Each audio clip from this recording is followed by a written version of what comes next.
fulfilling the Torah. Do not think that I have come to destroy the Torah or the prophets. I tell you, I have not come to destroy, Ashereh, but fulfill, Amalah. Matthew 5, verse 17. Now, let's get this fixed here a little bit.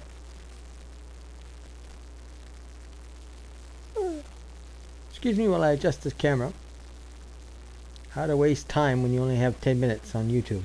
There we go. How's that? That looks a little better, eh?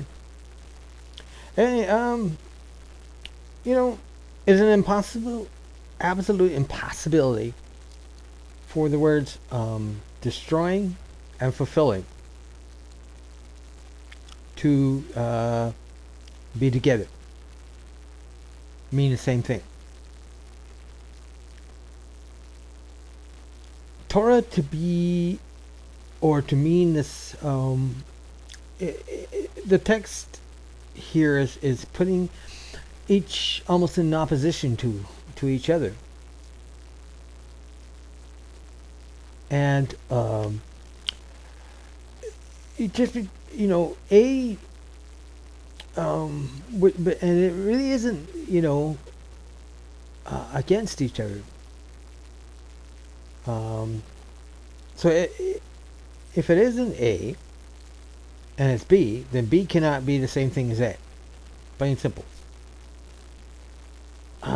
As basic as that is, mainstream Christianity seems to have the assertion that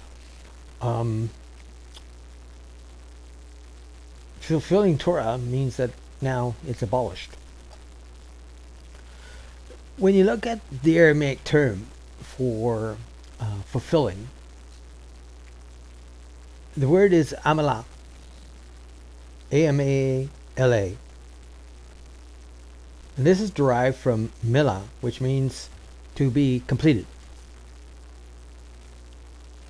Completion is not one that results in destruction of something, but really it is a better understanding of the promises that are made.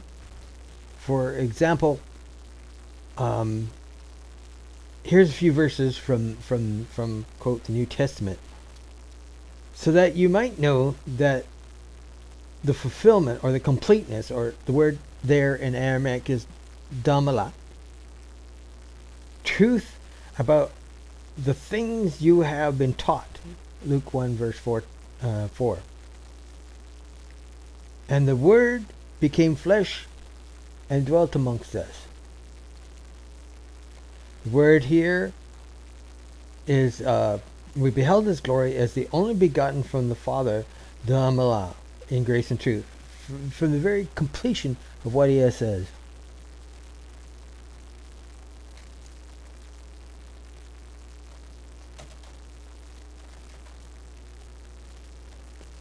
And with the fulfillment of the prophecies that he would come, the fulfillment of the prophecies that he would live, the fulfillment of the prophecies that he would die, the fulfillment of the prophecies that he brought all these things to pass.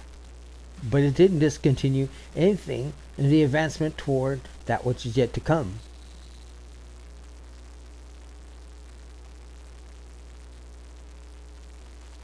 So,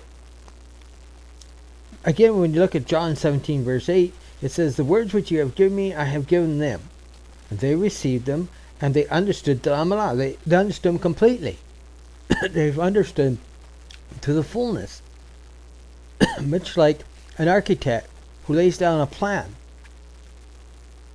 The contractor understands the drawings fully.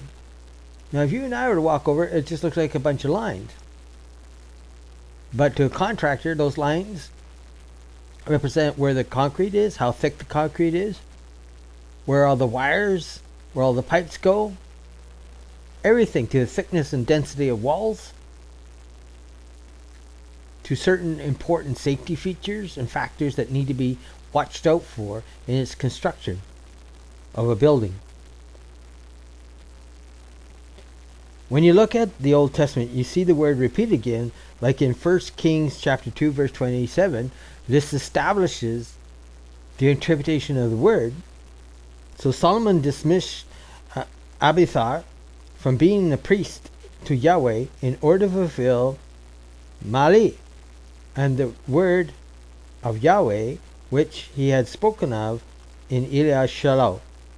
So 1 Kings chapter 2 verse 27. To fulfill Mali, the word of Yahweh, by the mouth of Jeremiah, until the land had enjoyed the Sabbath. You see the word here, Mali. Remember that Amilah is also derived from this word here, Mali, which means to fulfill. Nothing stopped. The law continued even after Jeremiah fulfills the word of God.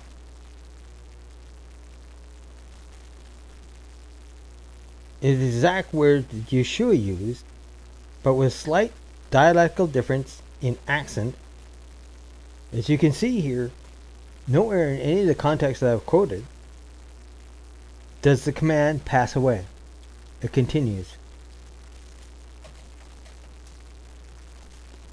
So, instead of being opposite, it is the power and validity of the command which forces the hearer then to interpret what is properly meant and then to carry it forward as it exactly is intended. There are about a half a dozen other words in Hebrew which carry the same meaning. In all of these cases, the fulfillment of a command coincides with a proper interpretation. Leviticus chapter 22 verse 21, Numbers chapter 15 verse 8, Ezra chapter 1 verse 1, Nehemiah chapter 5 verse 13, Psalm chapter 76 verse 11, and Psalms 145 verse 19. To fulfill means to have the proper understanding of scriptural passage. To recognize the precise fulfillment of it in prophecy. Therefore, when Yeshua says, this word is fulfilled in your hearing, he means that he is the goal or object of what that prophecy was all about. Now, if the fulfillment has not happened yet, as in the case of Yeshua says, all that is written in the Torah and the prophets must be fulfilled, must be understood, must be kept, must be vouchsafed, adhered to. The exact opposite of it being passed away. That is why he says, he that keeps or fulfills my words shall never taste of death. Shalom Haki.